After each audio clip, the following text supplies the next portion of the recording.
조선의 흑전 일본의 구로다. 조선 대만 일본의 양화. 일본은 먼저 수입한 양화를 일본 입맛에 맞게 주물럭거렸다. 아예 일본이 나아가야 할 양화를 일본 규격화하고 불문율로 한 것 같은 모양새였다. 그리곤 조선과 대만에 선심을 썼다. 그것을 세계 미술로 당연히 믿고 따르리라 믿었다. 일본 중심의 양화 세계가 펼쳐질 것으로 착각했다. 조선이 서구 즉 프랑스의 미술을 처음 접한 1910년대 명치 43년에 창간된 백화 즉 시라카바지는 매오마다 미술 관련 글과 세잔, 고흐 고갱 마티스 등 작품을 도판으로 소개하고 있었다. 1910년 고촌 광태랑 즉 타카무라 고우타로우는 잡지묘 즉 스바루의 일본의 인상파 선언이라고도 일컬어지는 녹색의 태양 즉 마도리 이루노 다이오우라는 글을 실어 청년 작가들에게 개성 존중과 표현의 자유를 고취했다. 당시 조선의 양화는 만국의 암울함보다 더 컴컴한 어둠 속에서 헤매고 있었다. 고이동의 수레는 그 어둠을 밝혀줄 작은 불씨라고 하기에도 민망했다. 육하원 측과는 무관한 노변 잡담은 금과 옥조로 모셔졌다. 기록은 기록만으로 신성불가침의 권위를 구사했다. 고이동은 2월 하순 단신 동경행에 4월 초순 다행히도 우에노 즉 상야공원 안에 있는 토호쿄 미술학교 서양화에 들어가 앉게 되고 다행히도 6월 하순의 본과 편입시에도 떨어지지를 아니하고 그리저리하여 6개년이 되던 해 3월에 졸업이라는 한 고비를 지냈었다라고 수레한다. 이경성은 고이동이 2월 하순 상야공원 안에 있는 동경미술학교 서양화 예비과를 다니다가 5월 하순 본과 편입 그럭저럭 6개년이 되던 3월에 졸업했다고 썼다. 그럭저럭이나 다행히도 라는 말이 회자될 때 사실인증이나 인과관계는 사랑방 퇴물에 불과했다.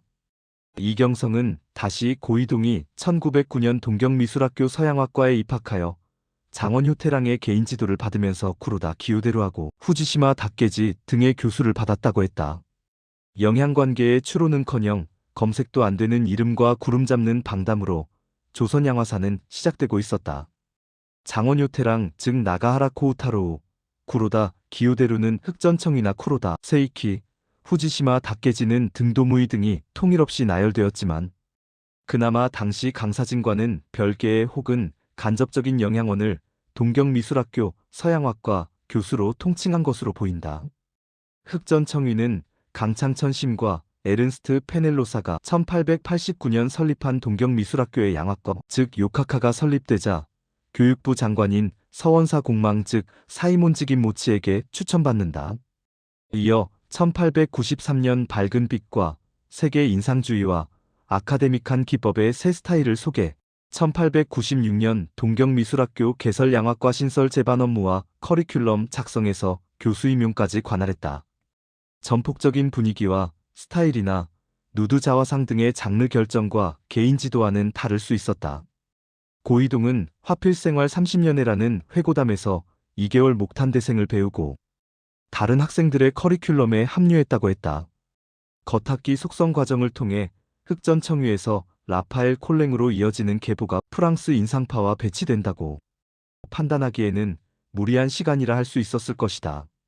더욱이 흑전청위는 1910년 양화가로서는 처음 제실기 예언을 거쳐 1916년 자작 수여, 1919년 귀족원위원에 당선했다. 1921년 3구회 즉 모리 오우가이의 뒤를 이어 제국미술학원 2대 원장이 되었지만 다음해 1924년 병사했다. 김관우의 문전 입선작 성모를 흑전청위에 빗대는 것은 작품으로 보아 견강부회랄 수 있었다. 더욱이 콜랭에게 사사받을 때 샤반느의 작품과는 연결고리는 물론 설득력에서 문제가 적다 할 수 없었다. 샤반느는 색채기법 구성에서 인상파 화가들의 찬사를 받았다. 그러나 시각에 따른 인상의 기록보다 서사적인 기록화의 범주를 벗어나지 않았다. 성모의 번본이 되었다면 누드의 도입이나 허술한 고유색과 어눌한 해부학적 기법 및 고식적인 구성의 배경 정도였을 것이다. 흑전청위는 일본에 길들여진 프랑스 미술로 일본, 조선, 대만, 중국의 미술에 적건 크건 영향원이겠지만 나라마다 수용의 양상은 달랐다. 조선의 경우 김관우 이후 흑전청위의 범주나 영향보다는 민족적 기질 쪽이 더 많이 반영된 이를테면 반골로 치닫고 있었기 때문이었다. 대만 미술운동사에 의하면 동경미술학교의 강사진은 그 당시 일본의 권위 있는 화사인 전변지, 즉 타나베 이타루, 매원용 삼랑 즉 우메하라 류자부로, 석정백정 즉 이시이 하쿠데이, 유도생마 즉 아리시마 이쿠마, 길촌방송 즉 요시무라 요시마스 등이었다. 사리법은 이 시기에 대만화가 다수가 동경미술학교 학원파의 기교를 훈련했고, 회화적 기본관념은 시종인상파 혹은 외광파와 사이였다고 쓰고 있다. 그러므로 조선 최초의 양화가가 그린 최초의 본격적인 양화가 고이동의 자화상 2점이라 할 때 인상파 외광파 야수파의 영향권 아래서 제작되었다는 추론을 위해서는 조선 외의 자료를 뒤져야 한다는 문제에 부딪히게 된다.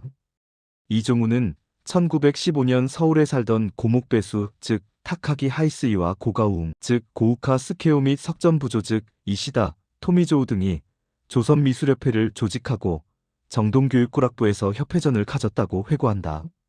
이종우는 고목배수의 사생에서 자극받고 1917년 약 1년간 경도 즉 쿄토의 관서미술연구소에서 입학에 필요한 대상이며 기초 공부를 했다고 1971년 8월 31일자 기사 중앙일보에 남기고 싶은 이야기 245 양화초기라는 기사에서 수뢰한다. 이어 1918년 봄 기다리던 동경미술학교 서양학과에 입학하였는데 당시는 아직 외국인 취급을 받아 정식 학생이 아니고 관비 장학금 등의 혜택을 받았다고 했다. 이러한 기술 역시 일본의 정책적 회유의 근거는 추측할 수 있으되 영향관계를 밝힐 수 있는 자료는 제공되지 아니한다. 이러한 배경에서 볼 때 대만 미술운동사에서의 기술에서처럼 석전음일랑 즉 이시카와 키니치로우의 영향권에서 정형화된 대만 미술의 이른바 향토색이 대만인의 대만 풍토를 대만식으로 표출한다는 태도와는 다를 수 있었다. 사리법은 일본의 문전 즉 분텐 즉 문부성 미술전람회에서의 갈등에서 비롯된 바 소장파들이 결성한 이과회 즉 니카카이의 출현 이후에 입체파, 구성파, 미래파, 다다이즘 등의 회화 사조와 독립살롱 즉 앙떼팡당의 무심사전 등 화풍이 대만 미술에 영향을 미치지 못하였다고 진단한다. 일견일모교연한 영향관계를 보여주는 사리법의 진술에도 불구하고 대만 미술이 얼마만큼 천착되었는가를 가늠하기는 쉽지 않았다. 그러나 옥상에서 떨어진 메주처럼 두루뭉술이로 까뭉갠 조선 미술에서는 이만한 진술도 기대난이었다. 식민치하에서도 조선과 대만은 탈일본이라는 추동력은 동일했겠지만 그 양상은 다를 수밖에 없었다. 대만에게 일본은 혜택을 주는 수혜국이었을 것이다. 조선은 은혜를 베풀었던 수혜의 나라 일본의 지배를 받는 것은 있을 수 없는 국치였을 것이다. 대만이 일본에 의해 촉발된 미술 권역에서의 민족운동이었다면 조선은 절치부심의 민족투쟁이어야 했다. 묘사보다는 내면의 반영이요 투박하고 못생긴 그림이 체질과 생리에 더 가깝다고 느꼈을 수도 있었다. 그렇게 조선과 한국의 화가가 다듬어져 왔을 수도 있었다. 조선의 흑전 일본의 구로다 이 끝. 2025